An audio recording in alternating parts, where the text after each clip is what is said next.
orang yang ngomong Pancasila ataupun menyeru Pancasila juga semangatnya tidak berada di jalan Pancasila gitu. Ini kan kekacauan RUU itu tidak terjadi kalau mereka yang punya niat baik untuk mempancasilakan orang mestinya sudah berada di jalan semangat etika Pancasila gitu. Di situ problematiknya. Kita menyeru orang untuk berbuat sesuatu atas dasar moral, tapi kita tidak berada di jalan moral itu sendiri.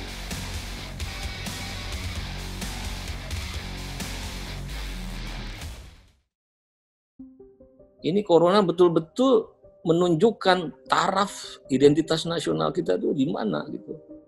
Dan kita lihat ketika kita disergap corona yang mestinya seluruh elemen merapatkan barisan karena dihadapkan pada ancaman yang sama, tapi justru kita lihat bahkan dihadapkan pada kematian bersama pun kita masih saja gaduh, kita masih saja bertengkar, kita masih tetap saja saling menyalahkan, kita masih tetap saja saling menegasikan satu sama lain ya. Dan yang lebih buruk lagi juga kita lihat bahkan di dalam masa COVID yang memerlukan identitas nasional yang kuat, ada RUU tentang ideologi negara yang mestinya berada di dalam sudut, di dalam simpul untuk menguatkan identitas nasional, itu pun semakin menambah kegaduhan di ruang publik gitu. Padahal ideologi negara itu kan untuk memperkuat identitas nasional. Tapi dengan keluarnya RUU HIP ini justru simpul identitas nasional itu betul-betul kita lihat tidak memiliki kesanggupan untuk menjadi perekat, semen perekat, even itu semakin memecah belah pertahanan nasional kita. Dan kita lihat rasanya Indonesia sekarang sejak reformasi pada titik ini kita melihat ketika kita dihadapkan pada wabah, selain identitas nasional kita yang mulai rapuh, kita juga mengalami distrust terhadap otoritas apapun tadi. Terhadap otoritas apapun, otoritas pemerintahan, otoritas tokoh masyarakat. Ya. Seolah-olah tidak ada satu kekuatan yang orang bisa menaruh kepercayaannya tadi. Dan di dalam satu konteks seperti itu jelas di dalam low trust society maka kemudian sinisme, ya, nyinyir, tidak percaya pada omongan apapun. Dan ini semacam dipenuhi juga otoritas pemerintahan. Jadi berganti-ganti aturan, tidak konsisten. Di satu sisi mereka yang menumpang angkutan umum, menumpang mobil-mobil box, disuruh putar balik ke Jakarta, tapi saat yang sama misalnya airport dibuka. Jadi banyak inkonsistensi yang membuat orang saling tidak percaya satu sama lain. Dan kita betul-betul di titik nadir di mana identitas nasional kita sekarang itu rapuh sekali. Padahal tanpa identitas nasional kita going nowhere. Kita tidak akan bisa memulai kemajuan apapun.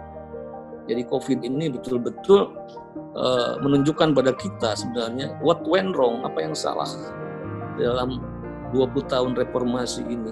Ya, di mana semua otoritas ambruk dan kita satu sama lain saling mengkhianati satu sama lainnya, rasa saling percaya pudar, ya. Sumpah dan keimanan disalahgunakan, kebaikan dimusuhi, kejahatan diagungkan, ya.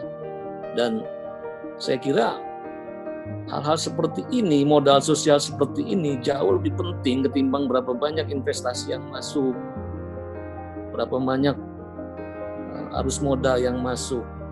Modal finansial, modal keterampilan itu tidak bekerja kalau modal sosialnya tidak kuat.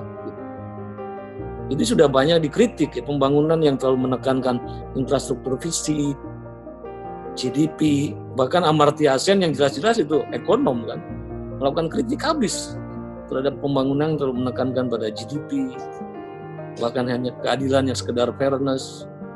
Dia bilang pembangunan itu utamanya itu harus meningkatkan kualitas hidup. Dan kalau kita bicara kualitas hidup, itu yang penting adalah kapabilitas. Dua kapabilitas penting yang harus dibekali pada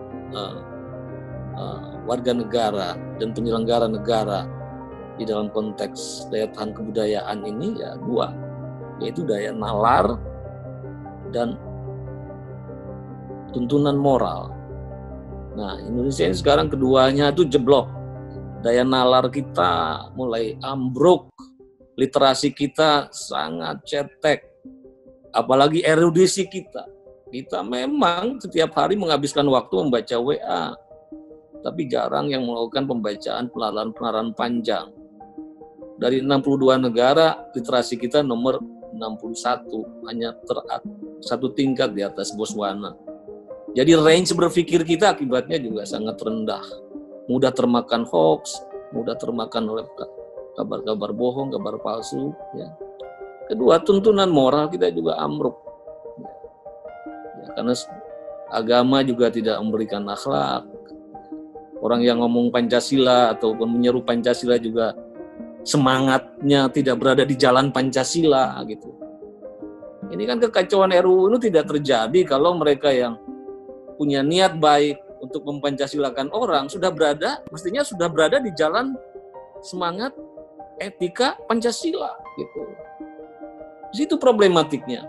Kita menyeru orang untuk berbuat sesuatu atas dasar moral, tapi kita tidak berada di jalan moral itu sendiri. Itu masalahnya. Nah, jadi seringkali dimensi pembangunan seperti ini dianggap tidak penting, akibatnya modal sosial kita pelan-pelan menipis. Menurut saya ini jauh lebih gawat ketimbang kita kekurangan modal finansial. Karena apapun, kalau modal kultural ini tidak kuat, modal sosial kita tidak kuat, modal keterampilan, modal finansial, modal sumber daya alam, itu tidak bekerja. Kalau Maluku bergolak, modal lain nggak menolong apa-apa. Kalau Poso bergerak, modal lain nggak bisa apa-apa. Kalau Pilkada DKI Jakarta juga bergolak, itu ternyata tidak ada yang bisa dimenangkan siapapun. Nah, jadi saya kira di balik COVID ini harus membuat kita menata ulang, kan? Kita harus melakukan self assessment. Pertama, kita harus jujur mengakui kita tuh ada krisis. Masalah kita itu suka pura-pura. Indonesia tidak krisis kok. Kita tidak akan bisa mengatasi masalah kalau kita bahkan tidak sepakat bahwa kita tuh ada masalah. Dan COVID ini menelanjangi kita, gak bisa diatasi dengan pencitraan. Ya, gak bisa diatasi dengan impression management, gak bisa. COVID ini bahasa alam. Mereka yang pura-pura, ya, itu dihabisi sama dia. Jadi kita harus mulai menyadari kita memang punya masalah. Bikin self-assessment, itu pertama syarat kita bisa bangun. Self-assessment. Lalu kita building fence namanya, bikin pagar, building fence. Kita pilih di mana kekuatan kita, di mana kelemahan kita. Ya. Dan kita kemudian setelah kita melihat building fence di mana kelemahan dan kekuatan kita, baru kemudian kita berusaha mengatasi itu. Pertama, kita bisa lihat historical capital kita, bagaimana dulu kita bisa keluar dari berbagai kemelut di masa lalu. Saat yang sama juga kita bisa belajar dari pengalaman bangsa-bangsa lain, bagaimana mereka bisa keluar dari krisis menuju kebangkitan. Ya. Dan yang ketiga, memang akhirnya diperlukan satu leadership yang menumbuhkan kembali rasa percaya. Nah, dalam sosiologi, kalau di dalam Weber, sebenarnya pengertian dari pemimpin karismatik itu ya, pemimpinan yang mampu memulihkan kembali order, memburukan kembali trust. Jadi pemimpin karismatik di sini bukan hanya mereka yang punya aura kewibawaan tinggi, tapi mereka yang bisa mengkompensasikan disorder, sehingga kita bisa masuk ke dalam satu normalitas yang benar. Gitu. Jadi kata normal ini berasal dari kata-kata norm. Normalitas artinya kita berada dalam satu situasi keteraturan. Masalahnya selama ini kita sering terjebak pada a false sense of normalcy, yaitu satu pemahaman tentang normalitas yang keliru. Contohnya misalnya sering membenarkan yang biasa tapi tidak membiasakan yang benar. Itu a false sense of normalcy. Kita juga sering misalnya dalam kehidupan, dalam tata kelola negara mengatakan selama kita bisa mempersulit, kenapa harus mempermudah? Itu layanan birokrasi kita. Dengan begitu, jalur birokrasi menjadi panjang. A false sense of normalcy. Atau misalnya, Selama kita bisa membeli produk asing, kenapa kita harus membangun produk sendiri? Atau ini mazhab ekonomi yang sudah lama bercokol di Republik ini kan. Kalau bisa membeli dengan murah, kenapa kita harus menanam pangan sendiri? Dan ternyata sekarang a false normalcy itu dirasakan oleh kita. Ini Pak Presiden sudah mengatakan, kalau kita ini COVID ini 6 bulan lagi, kita mengalami krisis pangan yang luar biasa. Loh kok bisa Indonesia mengalami krisis pangan? Gimana ceritanya? Katanya nanti penduduk muka bumi kalau sudah mendekati 8 miliar, itu konflik global itu utamanya konflik pangan. Dan dunia akan mulai memperebutkan kawasan tropik. Kenapa? Karena di kawasan tropik inilah bahan-bahan pangan tumbuh dengan subur. Nah di Indonesia ini coba lihat bahan pangan yang terpermanen. Coba di bawah tanah ada singkong, ada ubi, ada talas, bahkan orang-orang di lembah Baliem, Papua itu bisa mendiversifikasi 7 varietas taro itu. Di atas tanah berumur pendek, ada padi, ada jagung berumur sedang, ada sagu berumur panjang, ada sukun. Begitu banyak bahan pangan kita. Tapi kita tidak punya. Apalagi kedaulatan pangan, ketahanan pangan aja tidak. Kita ini cadangan beras kita ini cuma beberapa minggu saja. Nah, itu artinya kita terjebak pada false sense of normalcy. Karena rejim ekonomi yang berkembang adalah rejim asal bisa membeli murah. Dengan mempertaruhkan national resiliency kita. Padahal negara besar seperti Indonesia ya bisa meniru Amerika. Katanya Amerika nggak liberal, tapi dalam kasus pangan, George Bush mengatakan negara sebesar Amerika terlalu riskan untuk menggantungkan pangannya hanya dengan jalan impor. Di jalur krisis ini juga kita menghadapi bagaimana Indonesia dengan biodiversity yang kaya, bahan-bahan obatan yang luar biasa kaya. Ternyata kita tergantung obat-obatan, APD dan semua dari luar.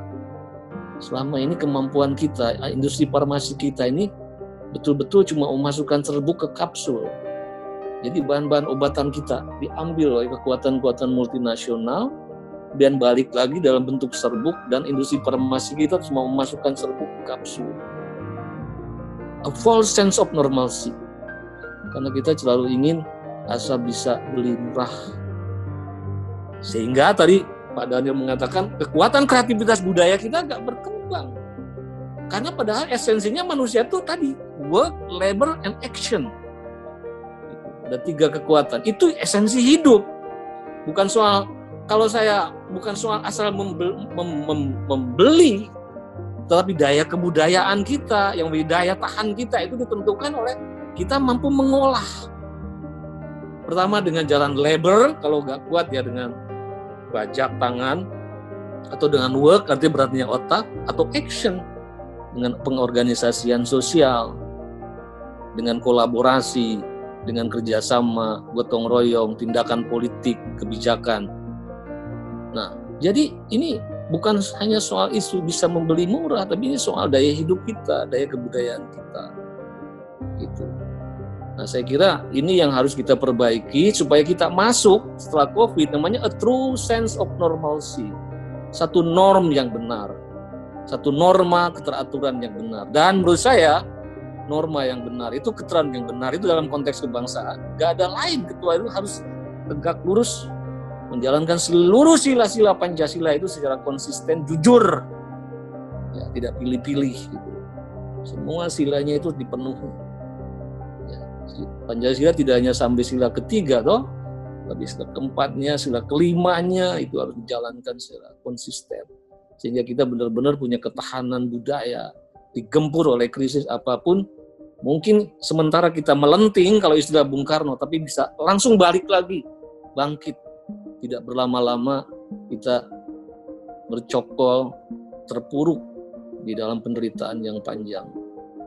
Inilah jalan yang harus kita lakukan setelah COVID. Dengan cara itulah krisis betul-betul memberi kita peluang untuk turning point, titik balik menuju Indonesia yang lebih viable, lebih punya ketahanan di masa yang akan datang.